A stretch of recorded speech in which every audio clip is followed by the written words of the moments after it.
partir do versículo 15, a gente iniciou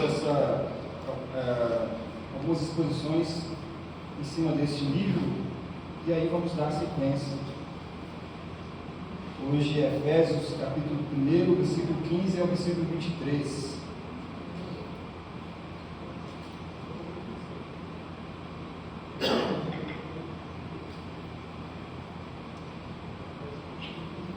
Diz assim, a partir do versículo 15: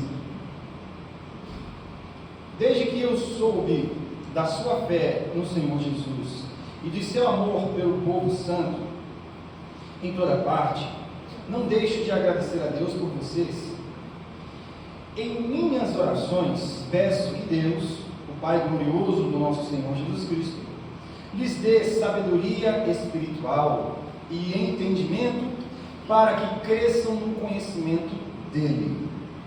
Oro para que o seu coração seja iluminado, a fim de que compreendam a esperança concedida àqueles que ele chamou e a rica e gloriosa herança que ele deu a seu povo santo.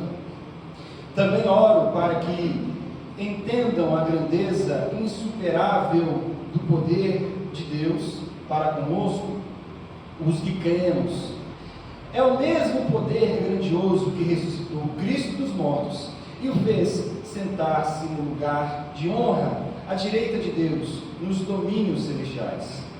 Agora, ele está muito acima de qualquer governante, autoridade, poder, líder ou qualquer outro nome, não apenas neste mundo, mas também no futuro. Deus submeteu todas as coisas à autoridade de Cristo e o fez cabeça de tudo para o bem da igreja. E a igreja é o seu corpo, ela é preenchida e completa por Cristo, que enche consigo mesmo todas as coisas em toda a parte. Aleluia. Até aí, vamos orar a Deus. Amado Deus, nós neste momento, ó Deus, estamos aqui para fazer uma lição da sua santa e gloriosa palavra. Ó Deus, nós nos colocamos, ó Deus, na dependência de Ti, sabendo que precisamos, ó Deus, do seu auxílio, da sua ajuda. Ó Deus, precisamos da sua palavra para nos encorajar, para nos exortar, para nos corrigir, para nos animar, para, Deus, nos levar ao lugar que Tu queres que estejamos, o lugar que Tu queres, ó Deus, que estejamos para a glorificação do Seu santo e poderoso nome. Portanto, eu te peço, ó Deus, instrua-nos nesta noite, venha fazer, Deus, com que nós sejamos mais conhecedores do Seu santo e poderoso Evangelho, para a glória do Seu nome e para o benefício do Seu povo aqui na terra. Deus, portanto, faça o Seu reino crescer em nós e através de nós, para a glória de Deus Pai. Amém. Meus irmãos, aqui neste texto, a gente tem alguns, é o que eu coloquei por título dessa pregação, motivos de orações legítimas e urgentes. Nesse texto aqui, eu olho para esse texto e vejo Paulo se movimentando pelo menos para 3 motivos de oração em favor da igreja, e essas orações são orações legítimas e orações urgentes, para que sejam atendidas, urgentes para que sejam vividas na igreja, e legítimas porque ele fala e pede acerca das coisas corretas. Então, nós temos aqui em mãos esses versos, onde o apóstolo Paulo ele faz um esforço voltado para as orações, um esforço de fazer um favor para a igreja, de trazer o benefício para a igreja, de trazer algo que venha fazer com que a igreja cresça, mas que cresça de uma maneira correta. A gente vê muito bem alguns movimentos que ao longo dos anos surgiram e todo ano após ano, assim, de tempo em tempo sempre aparece algum movimento para dar crescimento às igrejas. Porém, quando um movimento ele busca significado em si mesmo, o movimento quer ser algo em si mesmo para fazer com que a igreja cresça a qualquer custo, isso tende a ser um crescimento inchado nas igrejas. Mas na verdade, a palavra de Deus pressupõe um crescimento, sim, um crescimento do povo de Deus, um alargamento das tendas do povo de Deus, mas um crescimento legítimo, um crescimento saudável, um crescimento que produza de fato crentes verdadeiros, não crentes apenas para somar mais uma multidão, mas crentes que sejam mais um no exército de Deus. Então Paulo ele se volta aqui, porque veja, ele fala: olha, eu ouvi falar da fé de vocês, eu ouvi falar que vocês agora são crentes em Cristo Jesus, vocês creem no Filho de Deus, Jesus, aquele que morreu na cruz. No versículo 15 ele diz: desde que eu soube da sua fé no Senhor Jesus e no seu amor pelo povo de Deus em toda parte.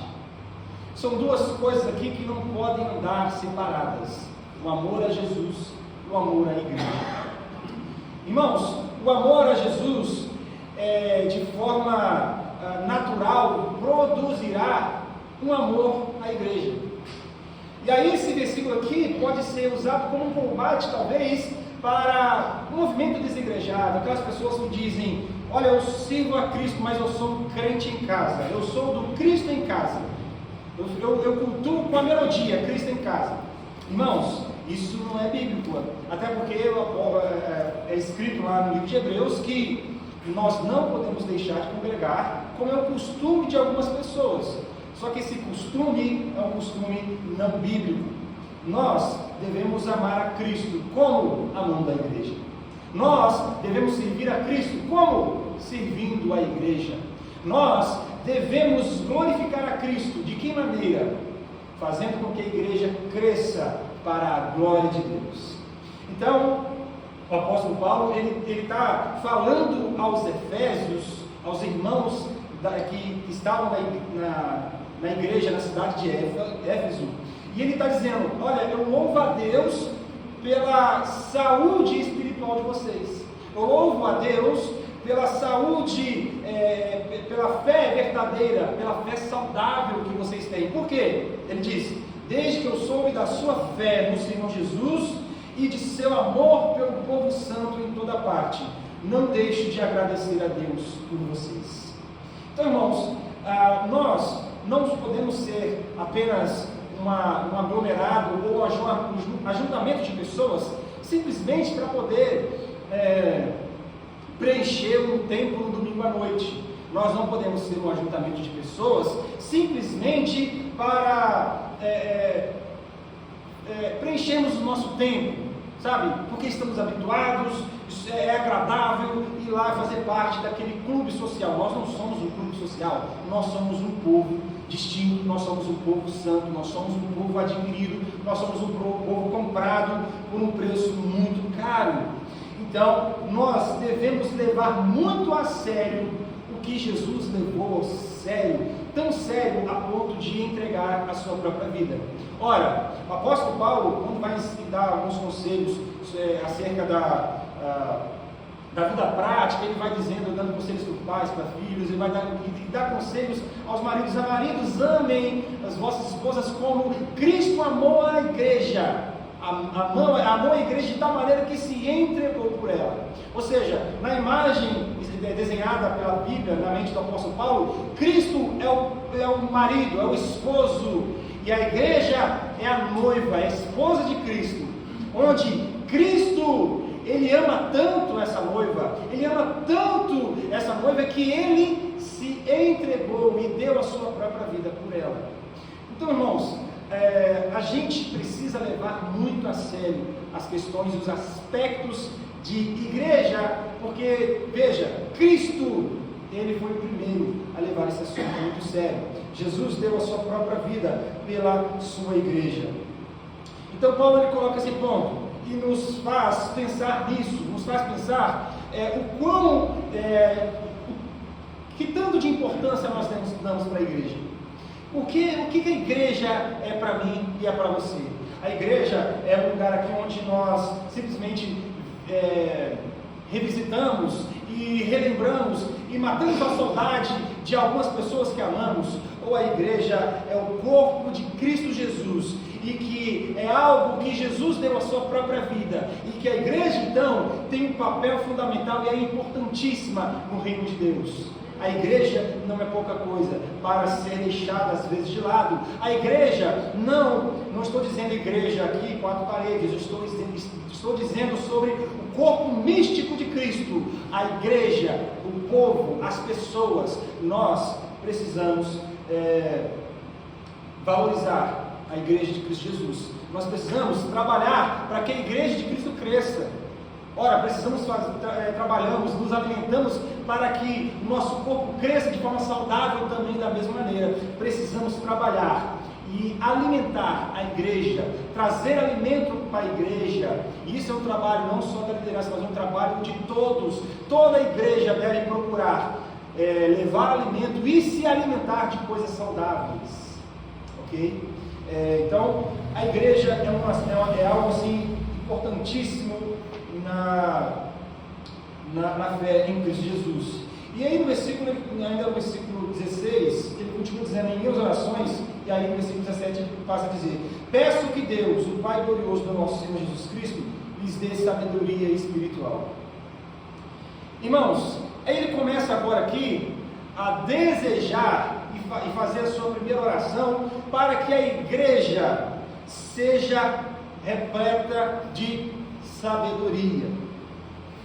Paulo está se esforçando aqui para que a igreja seja cheia nas suas orações. Ele está pedindo: eu desejo, eu oro e eu intercedo por vocês para que vocês, como igreja de Cristo Jesus, vocês cresçam espiritualmente, evoluam espiritualmente, que vocês venham obter conhecimento, que vocês possam ter a plenitude do conhecimento das coisas de Deus, para que vocês sejam a igreja de Cristo Jesus na sua plenitude, ainda que seja aqui na terra.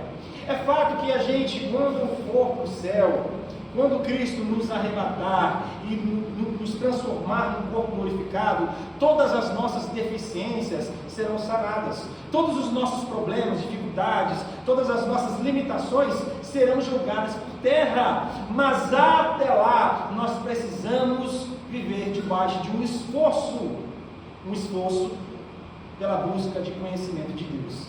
Porque veja a primeira oração que ele faz: peço que Deus, isso aqui, irmãos, é Paulo detalhando a sua oração. Ele está dizendo: oro por vocês dessa forma, peço que Deus, o Pai glorioso do nosso Senhor Jesus Cristo, lhes dê sabedoria espiritual e entendimento para que cresçam no conhecimento dele. Vejam, Paulo poderia talvez aqui dizer: olha, eu peço a Deus, oro a Deus para que Ele venha suprir todas as suas necessidades, e mais, peço a Ele que venha fazer vocês serem prósperos nessa terra. Paulo não faz uma oração pedindo prosperidade. Paulo, ele poderia talvez se compadecer dos irmãos, dos membros do corpo de Cristo na cidade de Éfeso, que talvez estivesse sofrendo por alguma doença, por alguma deficiência, por alguma dificuldade na matéria, no corpo, e ele poderia: eu oro, irmãos, por vocês, para que vocês sejam todos supridos nas suas necessidades, que vocês sejam enriquecidos em Deus, materialmente falando, e que os vossos doentes sejam curados, e que os paralíticos, os deficientes sejam curados. Eu oro para que vocês tenham e usufruam da cura no corpo. Paulo, ele não faz essa oração, ainda que essa oração também seja legítima, mas existe uma oração que é mais urgente do que a oração pela busca da prosperidade ou da cura. É a oração pela busca do conhecimento de Deus. Veja novamente a oração que ele faz: peço a Deus, o Pai glorioso do nosso Senhor Jesus Cristo, que lhes dê sabedoria espiritual e entendimento para que cresçam no conhecimento dele. Ou seja, qual é o aspecto mais importante importante da cristandade? Qual é o aspecto mais importante da nossa religião, da religião cristã? O aspecto mais importante da nossa vida, aquilo que mais importa para a nossa reunião é conhecermos, sabermos acerca de Deus, conhecermos mais de Deus, aprendermos mais de Deus. Se nós não nos reunirmos, não nos juntarmos para o conhecimento de Deus, e eu pergunto então, por que é que nós nos reunimos? Se nós não nos reunimos para aprendermos de Deus, eu pergunto o porquê que nós nos reunimos. Deixa eu abrir um parênteses, irmãos. Nós vivemos no mundo hoje, no Brasil, uma grande polêmica, essa palavra acho que está legal, uma grande polêmica no Brasil hoje, em cima da religião. Todos vocês já ouviram, talvez aí no YouTube, no Instagram, já ouviram aquele tal de The King, The Off, The Make, The Best, já ouviram uma coisa dessa, né? Pois é. Irmãos, isso está sendo um furacão no Brasil. Isso está sendo um movimento que está assim, ó, é um vento fortíssimo no Brasil, que está trazendo, sabe o quê? Está trazendo vergonha para a igreja. Esse é um furacão que está passando no Brasil, que as pessoas falam, olha, estão falando muito mais de religião do que de política nas redes sociais. Calma lá. De que maneira que está falando de religião? Qual é a maneira, como que o cristianismo está sendo visto pela população ímpia? Eles estão apenas tirando sarro da cara dos crentes. Mas por quê? Porque os crentes, nos moldes daquilo que se vê naqueles vídeos, o que eles passam, senão coisas que trazem vitupério, escândalo para o Evangelho de Cristo Jesus. Um garoto de 15 anos, falando coisas que não sabe, coisas que passaram e ensinaram para ele, foi treinado para aquilo. Irmãos, aquilo que se vê lá não é cristianismo. Aquilo é uma outra religião, que nada tem a ver com o Evangelho de Cristo Jesus. E eu comecei a ouvir falar disso já antes disso ser uma grande explosão na internet. Eu comecei a ouvir disso porque eu acompanho um grupo político chamado MPL, que eles começaram a falar disso. Aí eu falei assim, como assim? O grupo que está ali fala de política, fala assim, ao meu ver, fala muito bem sobre a política, e eles começaram a falar assim, veja, as pessoas que votam são esse tipo de pessoa aqui. Aí começou a colocar a ridicularização da fé como pessoas, homens barbados, que se submetem a uma criança, levando a situações ridículas. E eu falei, meu Deus do céu, é verdade, eu não posso questionar, eu não posso rebater, eu não posso dizer que esses homens ímpios, que não nada sabem de evangelho, porque eles ali estão fazendo o papel que todo cristão saudável deveria fazer, que é combater essas heresias das igrejas. Esses homens políticos, né, eles falaram assim que, gente, alguém tem que parar isso não é cristianismo. E eu comecei a falar, gente, esses homens que não são cristãos estão fazendo o papel dos cristãos. Nós que deveríamos reprimir, nós que deveríamos parar, nós que deveríamos brecar essas bobagens todas que vão sendo criadas nas igrejas. Nós não paramos, e aí isso explode na internet, a igreja se torna motivo de chacota e de ridículo no meio popular, né? Popularmente na internet, e a gente fica sem reação quanto a isso. Irmãos, talvez a culpa não é daquele garoto, ele é uma criança, ele não entende, ele não sabe nem o que está fazendo. A culpa são dos pastores velhos, os barbados pastores, de 30, 40, 50, 60 anos, que chamam aquele menino e colocam o microfone na mão daquele menino. A culpa são dos pais, a culpa é dos pais que incentivam esse tipo de coisa. Irmãos, enfim, eu estou falando tudo isso porque veja que como o cristianismo tem se projetado de forma popular para todo mundo na internet ver e achar que aquilo é cristianismo. O apóstolo Paulo, ele não ora para que a igreja seja cheia do Espírito Santo e que rode, que pule, que vai, que faça, aconteça, que profetize, que faz, não sei o que. O apóstolo Paulo, ele ora para que a igreja cresça em sabedoria espiritual, cresça em entendimento e cresça no conhecimento de Deus. Todo teólogo sério não precisa de nenhum esforço para poder refutar tudo que aquele garoto fala. Um monte de bobagem, não tem nada a ver com Bíblia. Mas é aquilo que se torna popular e é aquilo que se passa por cristianismo. Então, irmãos, a gente está vivendo no Brasil hoje numa situação seríssima. Às vezes a gente usa desses vídeos para poder dar risada, porque de fato às vezes passa, em algumas momentos é engraçado, mas a gente precisa entender que o foco do cristianismo está muito, mas é muito bem longe de tudo aquilo que é passado ali por esses movimentos neopentecostais, ok? Então, qual é o motivo mais urgente que é apresentado na oração de Paulo? Conhecimento de Deus. Existem essas bobagens, essas meninices nas igrejas que, veja, irmãos, esse negócio não surgiu agora, tá? Explodiu por meio do Miguel, garoto de 14 anos e tal, mas isso já existe na igreja já tem muito tempo. Já tem muitas pessoas falando essas coisas, essas bobagens, essas coisas sem nexo, sem entendimento, sem conexão, sem significado. E as pessoas parece que prezam, que buscam, que gostam das coisas que não trazem significado algum, aquilo que não edifica. Parece que no meio neopentecostal as pessoas gostam e adoram aquilo que não tem significado, aquilo que é fácil. Veja, quando eu vou me comunicar com a Rebeca, um bebezinho de 2 meses, o que eu faço?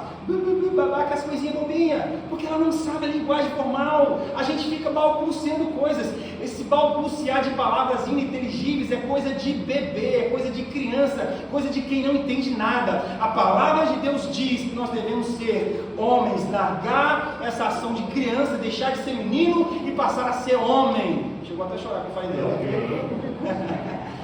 A palavra de Deus diz que a gente deve ser homem no entendimento, menino na inocência quanto ao mal, mas homens maduros quanto ao entendimento das coisas de Deus, ok? Fecha os parênteses, vamos dar continuidade aqui. Irmãos, então veja, essa ação de Paulo, essa primeira oração, uma oração que tem uma intencionalidade muito forte, muito séria, muito legítima e muito urgente. Nós precisamos criar igrejas, precisamos nos tornar uma igreja que leva muito a sério o aspecto do conhecimento de Deus. Sabe, a pessoa que sai do culto, irmãos, olha, o culto hoje foi poderoso. Por que foi poderoso, meu irmão? Não é porque teve profecia, que teve línguas estranhas, que teve irmão pulando, que teve gente. Isso é poder de Deus. O verdadeiro poder de Deus é o poder do Evangelho. O apóstolo Paulo, lá em Romanos 1,16, ele diz: não me envergonho do Evangelho, que é poder de Deus para a salvação. E lá no capítulo 10 ele fala que a salvação vem por ouvir e ouvir a palavra de Deus. Então, o que é poderoso é a transmissão do Evangelho, é a pregação da palavra, o Evangelho explicado, ensinado, o Evangelho transmitido de forma comunicável e entendível. Isso é que é poderoso. Ninguém vai ser convertido, ninguém vai ser transformado, ninguém vai ter a sua vida moral transformada, ninguém vai abandonar o pecado, ninguém vai se arrepender se simplesmente ficar só ouvindo The King, The Of, The Power, The Game, The Best. Essa é a verdade, ok? Então a gente precisa buscar um conhecimento de Deus. O apóstolo Paulo está dizendo: eu oro para que vocês sejam cheios de sabedoria espiritual, que vocês entendam e cresçam no conhecimento de Deus. É isso que a igreja precisa. Foi isso que sustentou a igreja durante esses 2000 anos. É isso que tem sustentado a igreja. É isso que fez o grande movimento reformado lá no século XVI, que trouxe à tona, que trouxe de volta o evangelho verdadeiro, genuíno, o evangelho cristocêntrico, o evangelho voltado para as escrituras, o evangelho que saiu da escuridão do romanismo e voltou a ter a sua luz por meio da pregação da palavra de Deus. Ok, irmãos? Então, com isso, o apóstolo ele propõe não apenas um simples conhecer de Deus, porque veja, a palavra, ele está falando aqui sobre o versículo 17, sobre o conhecimento de Deus. A palavra conhecer no grego é a palavra gnosis. Gnose, que dá origem ao que a gente já estudou um pouco aqui. Gnosticismo é uma forma de conhecimento. O gnosticismo era uma religião do primeiro e do segundo século que promovia um conhecimento oculto. E era uma seita porque era algo oculto, né? Todo tipo de pensamento ocultista não tem nada a ver com o Evangelho, porque o Evangelho é as claras, o Evangelho é a transparência, o Evangelho é o Evangelho da palavra, do preto no branco, não tem uma região cinzenta, é o sim e o não, é a palavra que diz que, olha, para ser salvo precisa se arrepender, que somar a salvação em Cristo Jesus. O Evangelho é claríssimo, não tem por que a gente ficar navegando em zonas que são obscuras. Então o ocultismo, né, do gnosticismo, foi muito combatido até mesmo pelo apóstolo João. Mas a palavra que ele usa aqui para o conhecimento não é gnosis, é uma outra palavra que também é traduzida para o português como conhecimento, é o epignosis, que é um sentido mais elevado de conhecimento. Não é um tipo de conhecimento oculto, mas é um conhecimento elevado no sentido pessoal. Ou seja, você passa a conhecer algo não na esfera das ideias, mas você passa a conhecer na realidade, na sua vida, na sua forma pessoal, as realidades do conhecimento de Deus. O conhecimento de Deus não é uma filosofia, não é gnoses de Platão, não é gnoses dos filósofos gregos, mas o conhecimento de Deus é epignosis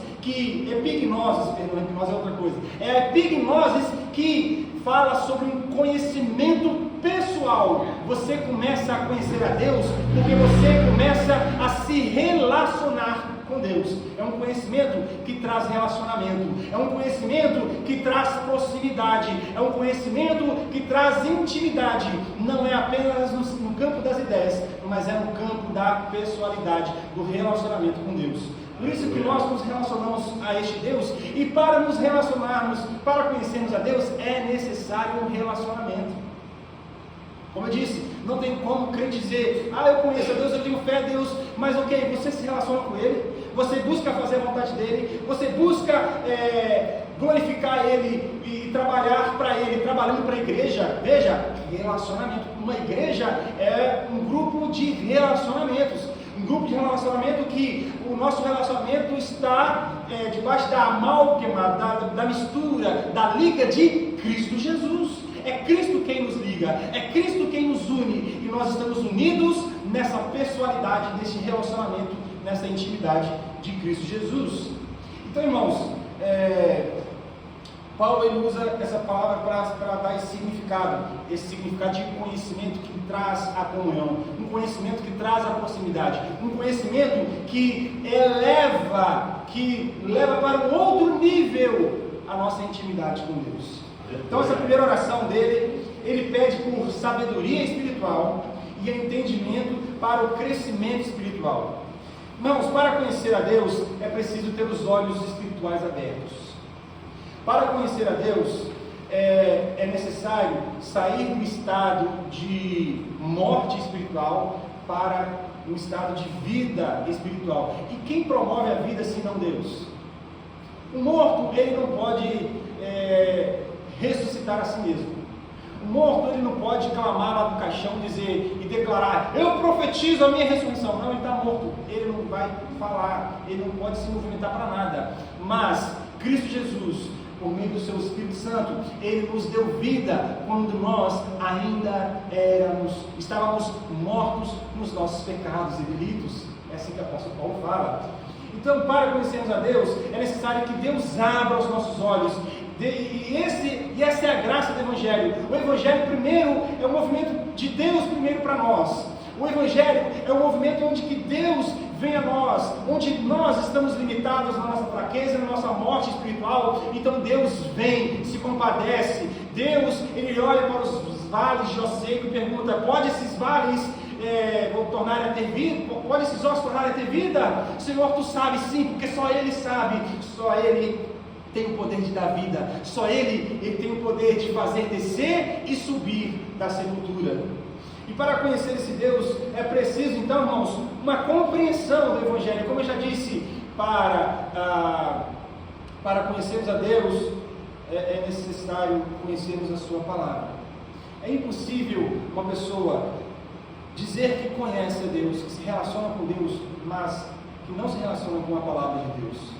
É impossível uma pessoa, irmão, sinceramente eu estou convencido disso, uma pessoa que diz, olha, eu tenho fé em Deus e creio em Deus e tenho um relacionamento com Deus.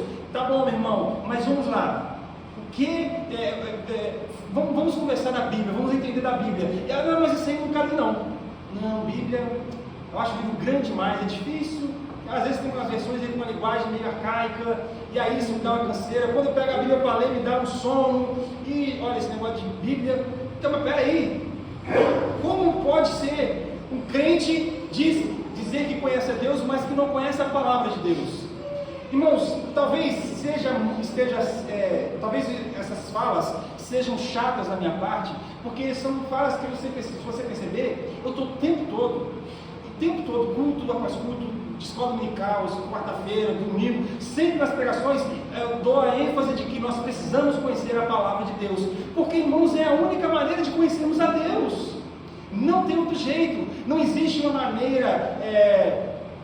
maneira extra espiritual de conhecermos a Deus, senão por meio da maneira espiritual, porém natural, que é de você abrir a Bíblia, começar a ler capítulo após capítulo, livro após livro, e buscar entender o que Deus fez e quem Ele é por meio das coisas que Ele fez. É necessário então conhecimento. O apóstolo Paulo está falando, eu oro para que vocês cresçam, que vocês possam entender e que vocês venham crescer no conhecimento dele. Deus 10,4,6 fala o quê? O meu povo perece por falta de conhecimento. A gente reclama, meu Deus, mas a minha vida está difícil, minha vida com Deus não prospera, minha vida com meu irmão. Como é que está a sua vida, o seu relacionamento com a Bíblia? Como é que está o seu relacionamento com a palavra de Deus? Você se relaciona com ela todos os dias, você busca entendê-la, você busca compreender o nosso Deus por meio da palavra? Ou a gente vive apenas de migalhas do que outras pessoas possam nos oferecer?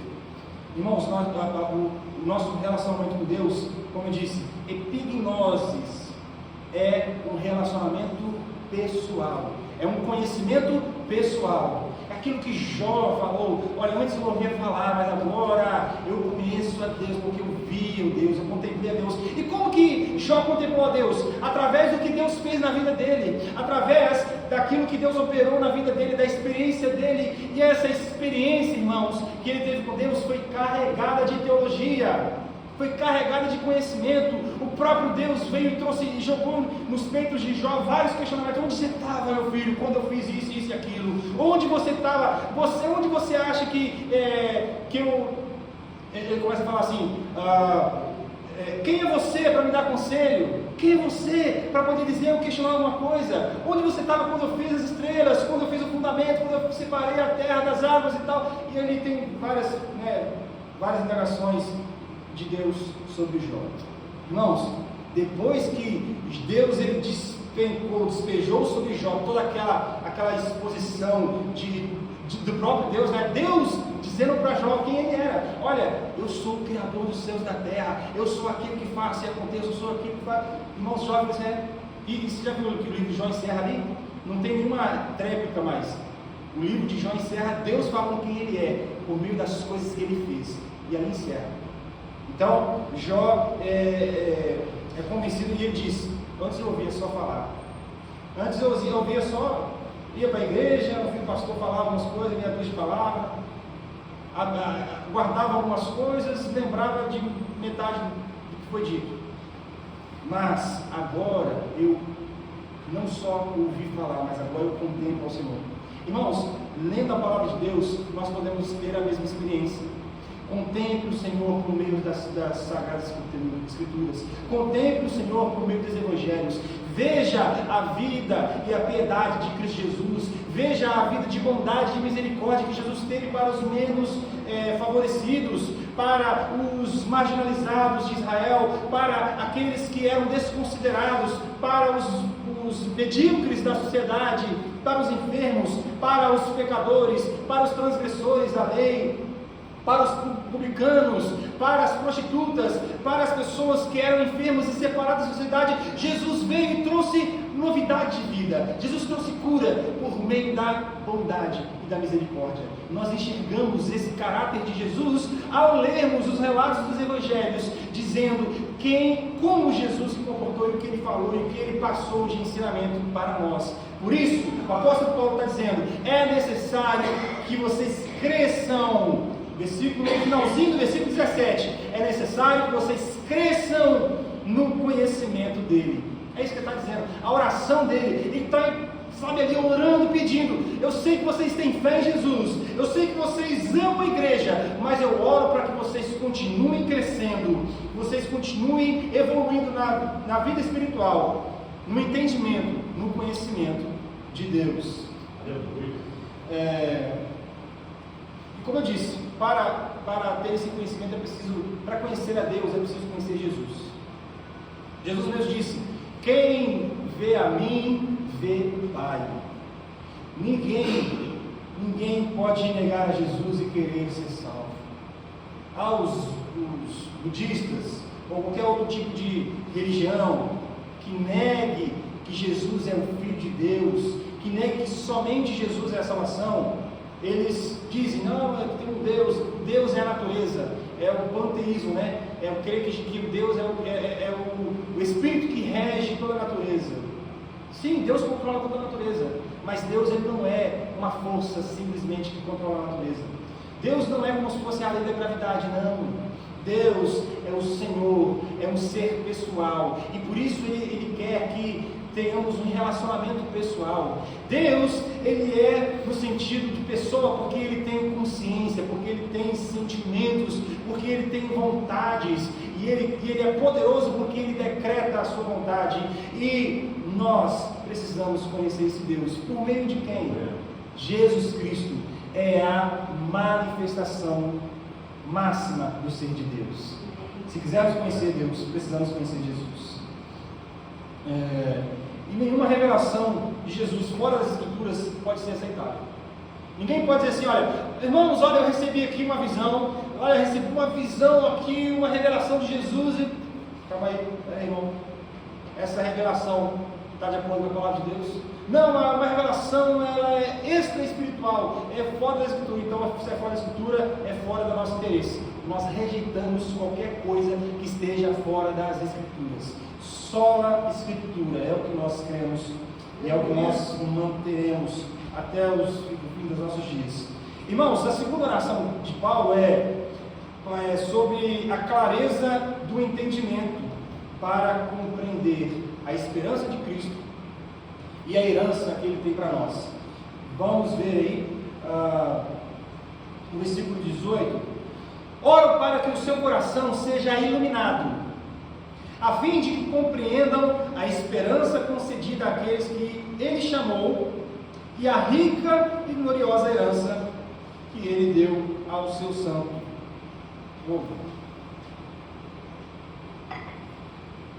Então, aqui dentro desse segundo ponto da oração de Paulo, tem uma intenção dele. A intenção dele é que: olha, eu oro para que vocês tenham clareza na mente e no coração de vocês. Eu oro para que vocês tenham clareza no entendimento. Para entender o que, Paulo? O que você quer que a gente entenda de forma clara? Duas coisas que Paulo quer que entendamos claramente: a esperança por meio de Cristo Jesus e a herança que iremos receber por meio de Jesus.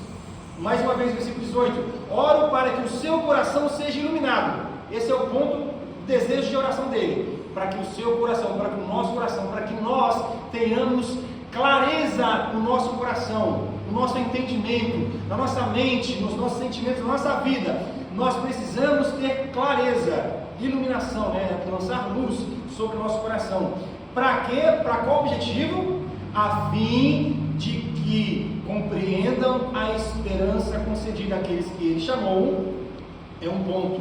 E o outro ponto é compreender a rica e gloriosa herança que Ele deu ao seu povo santo. Então, irmãos, nós não procuramos conhecer a Jesus só porque é uma é uma palavra incisiva que a liderança da igreja está impondo sobre nós. E vamos ter que ler a Bíblia, tem que conhecer Jesus, temos que buscar conhecer. Calma aí, existem benefícios nesse conhecimento. Existe uma gloriosa esperança quando nós conhecemos a Cristo Jesus. Nós passamos a ter esperança, porque veja, sem Cristo Jesus não há esperança. Sem Cristo Jesus, o homem ele vive de forma desesperada, porque não há luz no fim do túnel para ele. Tudo que o homem faz, todos os caminhos que o homem ele anda, todos esses caminhos levam à morte. Somente o caminho que é Cristo Jesus leva à vida. Então, existe esperança onde? Somente em Cristo Jesus. O conhecimento de Deus vai muito mais além do que promessas de prosperidade, são promessas para a eternidade. O conhecimento de Deus é para além de uma vida boa que possamos experimentar o aqui e o agora. Sabe por quê? Porque lá em 1 Coríntios capítulo 15, versículo 19, Paulo diz que se buscarmos a Deus apenas para as coisas desta vida, somos os mais miseráveis homens que já pisaram nessa terra. A nossa busca em Cristo Jesus é para além de nós mesmos, é para além dessa esfera terrena. A nossa busca em Cristo Jesus é para uma vida na eternidade. Aleluia. Nós não buscamos a Deus para sermos prósperos nesta terra. Eu estou dizendo que você não tem que ser próspero, mas a gente está estudando na escola dominical sobre a teologia da prosperidade. E aí a teologia da prosperidade pressupõe que você tem que fazer todo o seu esforço, toda a sua vida, toda a sua teologia, para que Deus é obrigado a te prosperar nessa terra. Isso não é verdade. Deus não é obrigado a prosperar ninguém nessa terra. Você é próspero se você for um homem trabalhador, uma mulher trabalhadora. Você será próspero se você for trabalhador e honesto. Ok? Então o conhecimento de Deus nos leva a essa experiência com a verdadeira esperança. Irmãos, a riqueza não compra esperança. A riqueza não compra a segurança na eternidade.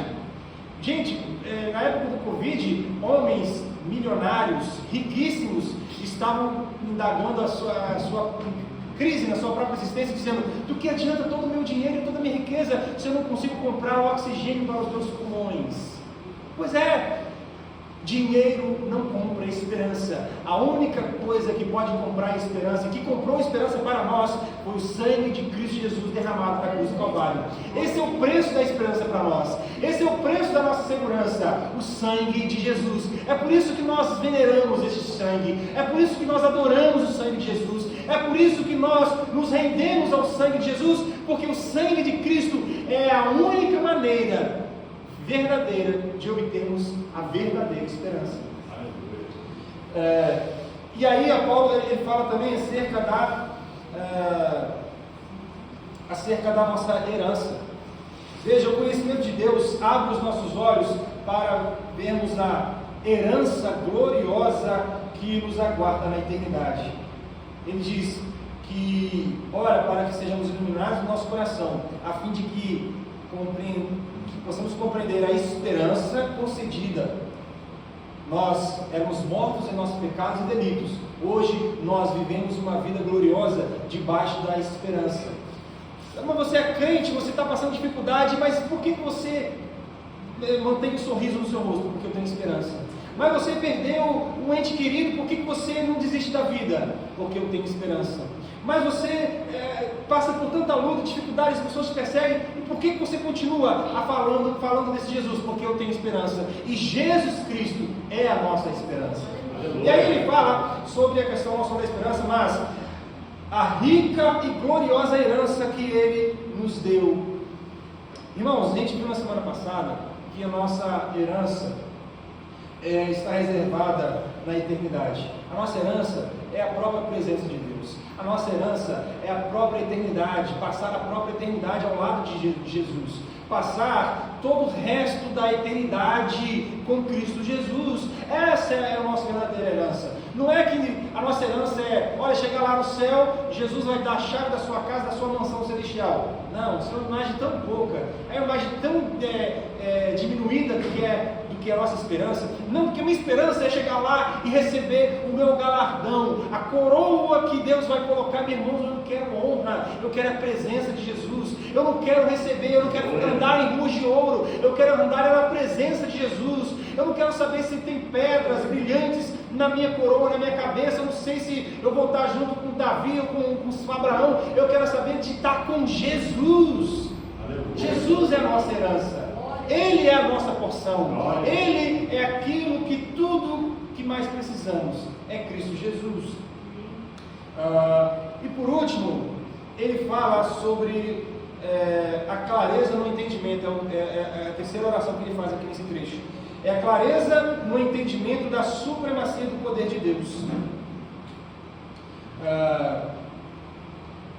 Versículo 19 diz: também oro para que entendam a grandeza insuperável do poder de Deus para conosco os que cremos. Irmãos, o apóstolo está dizendo que existe um poder de Deus que é derramado sobre nós, que existe um poder de Deus que se movimenta em nossa direção, que existe um poder de Deus que trabalha em nosso favor. Em Romanos ele fala algo parecido, né? Que todas as coisas contribuem para o bem daqueles que amam a Deus. Sim, é o poder de Deus que trabalha para o nosso benefício. Mas a questão é saber qual é o benefício. Que benefício é esse que nós esperamos? Como disse, né? 1 Coríntios 15, 19, se buscarmos a Deus para as coisas terrenas, significa que a nossa herança está nas coisas terrenas, que a nossa esperança está nas coisas terrenas, e que esperamos no poder de Deus para nos dar coisas terrenas, mas a nossa herança é celestial, a nossa riqueza é a presença de Jesus, e o poder de Deus se movimenta em nossa direção para nos dar o benefício da salvação. O que de melhor há acima da salvação? O que mais poderoso que Deus pode fazer sobre nós do que o ato de nos perdoar?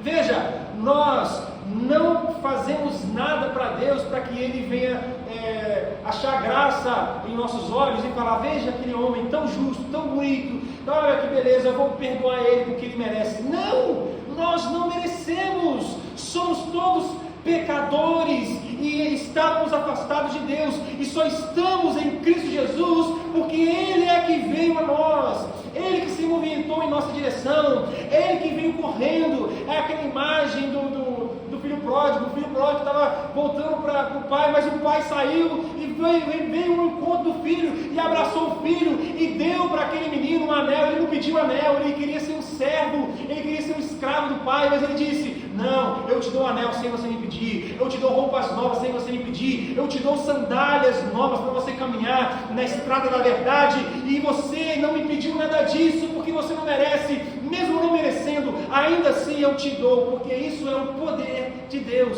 é o poder de Deus para a salvação. Ele diz: também oro para que entendam, e a gente precisa entender essas coisas. Veja que toda a oração do apóstolo Paulo está permeando no campo do entendimento. Eu oro para que vocês entendam, oro para que vocês entendam, oro para que vocês entendam. E ele está dizendo: oro para que vocês entendam o que? A grandeza insuperável do poder de Deus, um poder que não pode ser superado. Então quer dizer que esse poder não existe nenhum outro maior.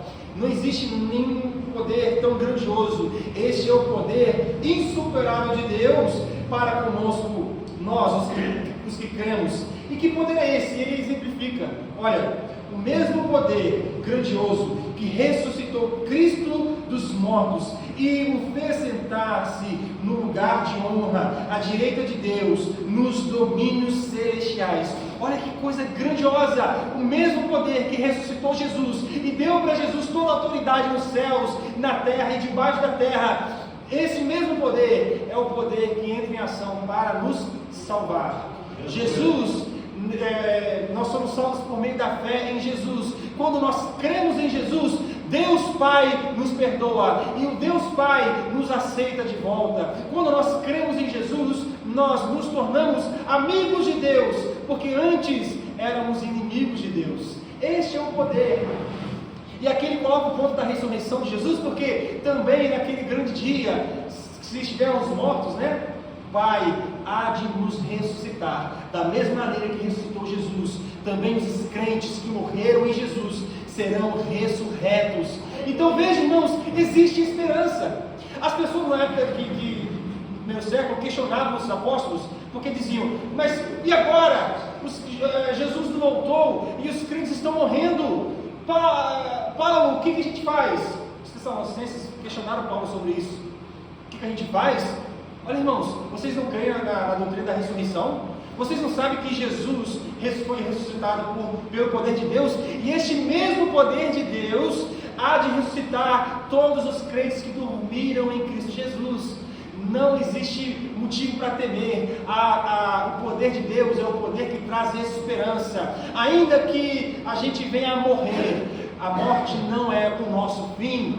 Nós temos esperança que mesmo em meio à face da morte, Jesus, o nosso Pai Celestial, Ele há de nos ressuscitar, da mesma maneira que ressuscitou Cristo Jesus.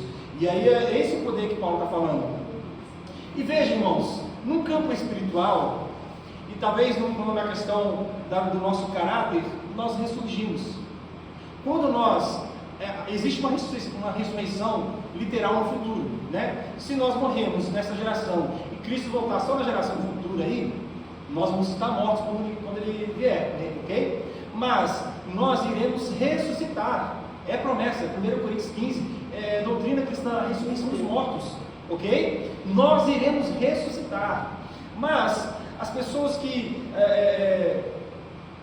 não têm Cristo, que esperança eles têm? Cristo é a esperança. O apóstolo Paulo diz lá em Colossenses 1:27 que Cristo em nós é a esperança da glória. Nós só podemos ter esperança na glória de Deus por causa de Jesus, porque nós só podemos experimentar o poder de Deus por causa de Jesus, porque nós só podemos ter esperança de que seremos ressuscitados da mesma maneira que Jesus foi ressuscitado do meio dos mortos. Deus também há de nos ressuscitar. Se naquele grande dia, né, estivermos mortos, seremos ressuscitados pelo poder de Deus. E esse, irmãos, é um poder incalculável. É um poder que ele fala aqui, um poder insuperável. E no versículo 21 ele diz: agora ele está muito acima de qualquer governante, autoridade, poder, líder, qualquer outro nome, não apenas neste mundo, mas também no futuro. Deus submeteu todas as coisas à autoridade de Cristo e o fez cabeça de tudo para o bem da igreja. Veja, Deus deu autoridade para Jesus, e para cumprir todas as promessas, para cumprir todo o seu plano, e no plano de Deus está incutido, está inserido a igreja. Nós fazemos parte desse plano glorioso de Deus. Ele está dizendo que Deus ressuscitou Jesus e que Deus deu poder para Jesus acima de qualquer governante nesta terra, qualquer autoridade. Jesus, ele está acima de qualquer tipo de autoridade, e que Deus, no versículo 22, submeteu todas as coisas à autoridade de Cristo e fez Cristo o cabeça da igreja, para o bem da igreja. Deus fez Cristo cabeça de tudo, superior a tudo, superior a todos, para o benefício da igreja. Nós somos beneficiários do poder de Deus. Nós recebemos benefícios que nós não merecemos. Nós não merecemos, mas recebemos os benefícios gloriosos do poder de Deus. Irmãos, para finalizar, veja esse último versículo. E a igreja é o seu corpo. Ele está dizendo: o poder de Deus ressuscitou Jesus, e o poder de Deus deu toda a autoridade para Jesus, para benefício da igreja, e a igreja é o corpo de Jesus. A igreja faz parte de Jesus. A igreja não pode ser ser desassociado de Jesus. Jesus, ele não se apresenta sozinho, ele se apresenta com a sua igreja. A igreja não se apresentará sozinha, a igreja se apresentará com o seu cabeça, que é Cristo Jesus. Quando nos apresentarmos diante de Deus, nós podemos entrar com confiança, porque nós não entraremos sozinhos, nós entraremos junto com Jesus ao nosso lado. Deus, ele não olhará para os nossos pecados, para os nossos delitos, para os nossos erros, para a nossa miséria, para a nossa limitação. Deus vai olhar para o perdão que há em Cristo Jesus, para a justiça que há em Jesus, e por meio da justiça dele é que nós nos tornamos justificados. E é o benefício que nós colhemos em Cristo Jesus, porque ele é o cabeça e nós somos o seu corpo. Ela, aí ele fala no finalzinho, ela quem? A igreja. A igreja é preenchida e completada por Cristo. E aí que eu já termino essa minha fala.